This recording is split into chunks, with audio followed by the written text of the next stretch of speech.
Video শুরুতেই বলে দিচ্ছি, আপনারা যারা ভীতু প্রকৃতির আছেন তারা সবাই ভিডিওটা স্কিপ করে যেতে পারেন, কারণ এই ভিডিওটা অনেক ভয়ঙ্কর এবং ভূতের হতে চলেছে।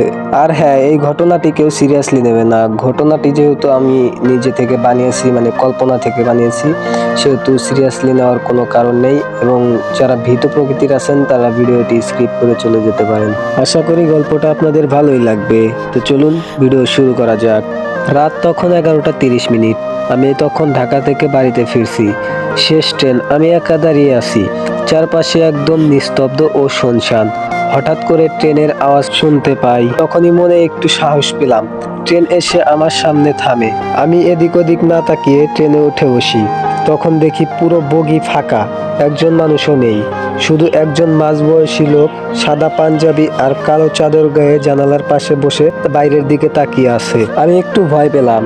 ট্রেনের পুরো বগি ফাঁকা কেন চিন্তা করতে লাগলাম। হঠাৎ ওই মাঝবয়সী লোক আমার দিকে ধীরে ধীরে ঘাড় ঘুরিয়ে তাকায়। অন্ধকারে তার চোখ দুটো যেন জল জল করছে। আমি ভয়ে ভয়ে তার পাশের সিটে বসে পড়ি। আমি তাকে জিজ্ঞেস করি, আঙ্কেল আপনি কোথায় যাচ্ছেন? তখন সে কোনো সাড়া শব্দ করেনি। আমি ভয়ে ভয়ে আবার জিজ্ঞেস করলাম। তখন সে ফিসফিস কণ্ঠে বলে, এই তো সামনেই যাব। তখন আমি আর তাকে কিছুই বলি না এবং চুপচাপ বসে থাকি। কিছুক্ষণ পর আমি অনুভব করি কেউ আমার কাঁধে হাত রেখেছে। ভয় পেয়ে আমি তাড়াতাড়ি পিছনে ঘাড় ঘুরিয়ে দেখি পিছনে কেউ নেই। এমন সময় ট্রেনের জানালার দিকে আমার প্রতিচ্ছবি দেখতে পাই, কিন্তু সেটা আমি ছিলাম না।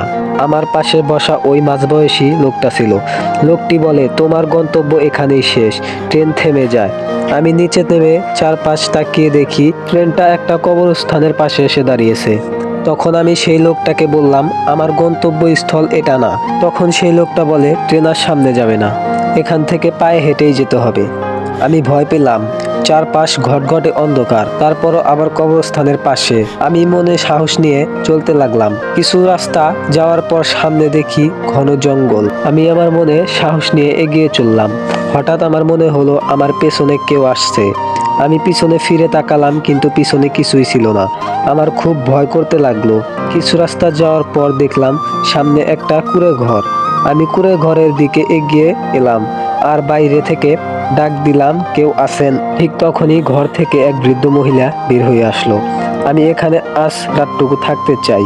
এটা বলার পর সে মুচকি হেসে বলল, এসো বাবা, ভেতরে এসো। আমি কোনো কিছু চিন্তা না করে ঘরে চলে গেলাম। ঘর একদম অন্ধকার। ঘরে শুধু একটা মোমবাতি জ্বালানো। আমি ঘরের চারপাশ তাকিয়ে দেখতে লাগলাম। ঠিক তখনই বুড়ি মহিলা আমার জন্য খাবার ও এক গ্লাস পানি নিয়ে আসলো এবং বলল, খাবারটা খেয়ে নাও বাবা, অনেক পথ হেঁটে এসেছো, তোমার অনেক খিদে পেয়েছে। আমি অনেক পথ হেঁটে আসছি সে জানে কিভাবে।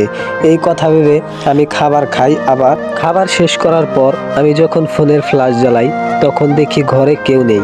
আমি তখন ভাবতে লাগি, আমার সাথে এসব কি হচ্ছে, আর আমাকে খাবারই বা দিল কে? ঠিক তখনই আমার সামনে থাকা আয়না আমি আমাকে দেখতে পাই। আমার ঠোঁটে রক্ত লেগে আছে। আমি ভাবি, আমার ঠোঁটে রক্ত এলো কোথা থেকে?